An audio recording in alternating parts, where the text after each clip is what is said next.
Hello everyone, आज मैं class 10th chapter arithmetic progression से एक केस स्टडी करवाऊंगी। तो चलिए स्टार्ट करते हैं। Manpreet Kaur is the national record holder for women in the shot put discipline, keeping her as a role model. Sanjana is determined to earn gold in Olympics one day. Initially her throw reached 7.56 meter only. Being an athlete in school, she regularly practiced both in morning and evening and was able to improve the distance by 9 centimeter every week. During the special camp for 15 days, she started with 40 throws and every day kept increasing the number of throws by 12 to achieve this remarkable progress. एक girl है संजना, उसने एक athlete है Manpreet Kaur shot put की, उससे inspire होके Olympics में gold earn करने के लिए सोचा और इनिशियली उसका जो थ्रो था वो 7.56 मीटर था. और बीइंग एन एथलीट उसने सुबह शाम मेहनत की और उसने हर वीक एवरी वीक 9 सेंटीमीटर जो है वो इंक्रीज़ किया. मतलब जैसे स्टार्टिंग में वो 7.56 मीटर थ्रो कर पा रही थी, फिर उसने प्रैक्टिस करके पूरे एक वीक के एंड में उसने जो अपना डिस्टेंस था वो 7.56 मीटर के अंदर 9 सेंटीमीटर और इंक्रीज़ कर दिया. 9 सेंटीमीटर मतलब 0.09 मीटर. तो ऐसे करके हर वीक वो 9 सेंटीमीटर डिस्टेंस को इंक्रीज़ करती गई. और एक इसमें 15 दिन के कैंप की भी बात हो रही है कि वो 15 दिन के कैंप में गई जिसमें उसने फिर से प्रैक्टिस किया और पहले दिन उसने टोटल 40 थ्रोज फेंके और हर दिन 15 दिन के कैंप में हर दिन उसके जो 12 थ्रो इंक्रीज़ होते गए. जैसे पहले दिन अगर उसने 40 फेंके और नेक्स्ट डे उसके 40 + 12 52 थ्रोज हो गए. तो ऐसे करके हर दिन वो 12 थ्रो इंक्रीज़ करती गई. तो इसके अकॉर्डिंग अब क्वेश्चन देखते हैं. How many throws Sanjana practice on 11th day of camp. अब इसमें वो 15 दिन के कैंप की बात हो रही है कि जो 15 दिन का कैंप उसने ज्वाइन किया था उसमें उसने पहले दिन 40 थ्रोज फेंके. तो ए हमारा 40 हो गया और हर दिन वो 12 थ्रो इंक्रीज़ करती गई. तो डी हमारा कॉमन डिफरेंस 12 हो गया. फर्स्ट टर्म हमारी 40 हो गई और क्योंकि हमसे क्वेश्चन में पूछा कि 11th डे पे उसने कितने थ्रो फेंके तो इसका मतलब एन हमारा 11 हो गया. यहाँ पे हम an equal to a + n-1 into D वाला फॉर्मूला अप्लाई करेंगे जहाँ पे a हमारा 40 है क्योंकि फर्स्ट टर्म हमें 40 दे रखी है. कॉमन डिफरेंस 12 है तो d की जगह 12 पुट करेंगे क्योंकि हमें क्वेश्चन में बोला है 11th डे के दिन उसने कितने थ्रो फेंके तो इसलिए n हम 11 ले लेंगे. और यहाँ पे a की जगह 40 पुट करेंगे. 11 - 1 10 हो जाएगा.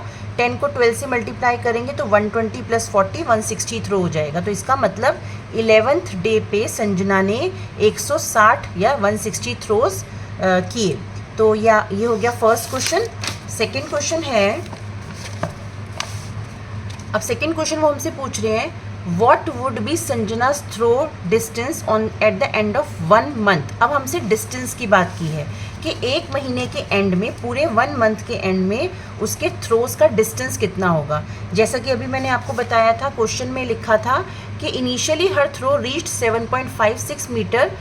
उसके बाद उसने मॉर्निंग इवनिंग बहुत प्रैक्टिस किया और उससे उसका जो डिस्टेंस था वो 9 सेंटीमीटर इम्प्रूव हो गया एवरी वीक. मतलब हर वीक उसका 9 सेंटीमीटर डिस्टेंस बढ़ गया. इस 7.56 में 9 सेंटीमीटर एवरी वीक इंक्रीज़ होता गया. तो इसका मतलब इनिशियली संजना का थ्रो कितना था 7.56. इनिशियली उसका थ्रो था 7.56 metre. Improvement in throw distance in every week. हर वीक उसने 9 सेंटीमीटर का इंक्रीज़ किया. इसका मतलब 9 सेंटीमीटर मतलब 0.09 मीटर. 9 को 100 से डिवाइड करेंगे तो 0.09 मीटर हो जाएगा. अब हमें निकालना है eight the end of 1 month. अब क्योंकि उसने जो डिस्टेंस इंक्रीज़ किया था तो हर वीक किया था तो n को यहाँ पे हम 1 month की जगह पे 4 वीक्स लेंगे क्योंकि एक मंथ में 4 वीक्स होते हैं. लेकिन यहाँ पर हमें एक चीज़ ध्यान रखनी है, यहाँ पे हम A4 नहीं निकालेंगे, A5 निकालेंगे क्योंकि देखो इनिशियली उसका जो थ्रो था वो 7.56 मीटर तक जा रहा था. उसके बाद उसने हर वीक इंक्रीज़ किया तो हमें 4 वीक के एंड में निकालना है. तो इसका मतलब हर वीक उसने 0.09 मीटर इंक्रीज़ किया तो 4 वीक में कितना करेगी 4 × 0.09 मीटर. और ये 7.56 तो इनिशियली था ही, तो दिस प्लस दिस कितना आ जाएगा 7.92 मीटर. इसका मतलब एक मंथ के बाद या 4 वीक्स के एंड पे उसने 7.92 मीटर डिस्टेंस अपने थ्रो का कर लिया. नेक्स्ट क्वेश्चन है, वो पूछ रहे हैं when will she able to achieve a throw of 11.16 metre.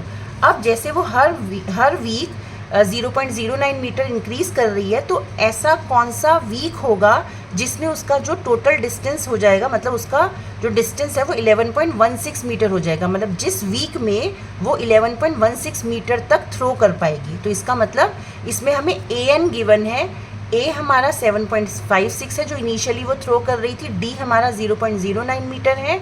तो इसमें हमें निकालना है N मतलब नंबर ऑफ़ वीक्स निकालने कि कितने नंबर ऑफ़ वीक्स के बाद उसका जो थ्रो है वो 11.16 मीटर हो जाएगा। तो यहाँ पे हम AN equal to A plus N-1 into D वाला फॉर्मूला अप्लाई करेंगे। AN हमें गिवन है 11.16, A हमारा है 7.56 जो हमारी फर्स्ट टर्म है, N-1 और D हमारा है 0.09।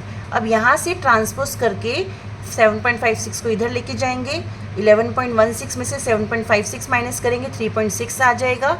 इधर क्योंकि 0.09 मल्टीप्लाई में है तो वो नीचे आके डिवाइड हो जाएगा। फिर यहाँ पे बचेगा N-1, नीचे पॉइंट के बाद 2 0 है, ऊपर 100 लगा देंगे, ऊपर पॉइंट के बाद एक नंबर है तो नीचे 10 लगा देंगे पॉइंट हटा के। अब 0 से 0 कैंसिल हो जाएगा और ये 9 4 36 हो जाएगा और 4 इंटू 10 40। अब ये -1 दूसरी साइड पे लेके जाएंगे तो N हमारा आ जाएगा 41। इसका मतलब संजना will be able to throw 11.16 in 41 weeks. 41 weeks में वो 11.16 मीटर थ्रो कर पाएगी। लास्ट क्वेश्चन है इसका और वाला, how many throws did she do during the entire camp of 15 days. अब उसने जो 15 दिन का कैंप किया था जिसमें उसने स्टार्टिंग में पहले दिन 40 थ्रोज किए और हर दिन वो 12 थ्रो इंक्रीज करती गई। तो हमें बताना है कि 15 दिन में उसके टोटल कितने थ्रोज हुए। How many throws did she do during the entire camp. Entire camp मतलब पहले दिन से 15 दिन तक के हमें टोटल सम निकालना है, मतलब पहले दिन का ऐड करना है, दूसरे दिन का, तीसरे दिन का, ऐसे करके हमें 15 दिन तक के सारे थ्रोज को ऐड करना है। ऐड करने का हमारा फॉर्मूला क्या होता है AP में, SN equal to N/2 2A plus N-1 into D। इसका मतलब 15 दिन तक के जितने भी थ्रोज थे उन सबको अगर हम ऐड करना है तो ये फॉर्मूला अप्लाई करेंगे, जिसमें N जो है वो 15 है क्योंकि 15 दिन का दे रखा है, A हमारा 40 है क्योंकि पहले दिन उसने 40 थ्रोज किए और D हमारा 12 है क्योंकि हर दिन वो 12 थ्रो इंक्रीज़ करती गई। तो यहाँ पे हम N की जगह 15 पुट करेंगे, A की जगह 40 पुट करेंगे, फिर N की जगह 15 और D की जगह पे 12। यहाँ पे हम 40 को 2 से मल्टीप्लाई करेंगे 80 आएगा और 15 में से 1 गए 14 आ जाएगा। 14 को 12 से मल्टीप्लाई करेंगे और उसको फिर 80 में प्लस करेंगे तो 248 आ जाएगा। और यहाँ पे 15/2 में 2 से 248 को डिवाइड करेंगे 124 आ जाएगा। अब 124 को अगर हम 15 से मल्टीप्लाई करेंगे तो हमारा आंसर आएगा 1860। इसका मतलब 15 दिन के कैंप में उसने टोटल 1860 थ्रोज किए। तो this is the explanation of this case study. I hope आपको ये केस स्टडी अच्छे से समझ आई होगी। अगर आपको मेरी वीडियो अच्छी लगी हो तो प्लीज़ मेरे चैनल को सब्सक्राइब कीजिए। Thank you very much.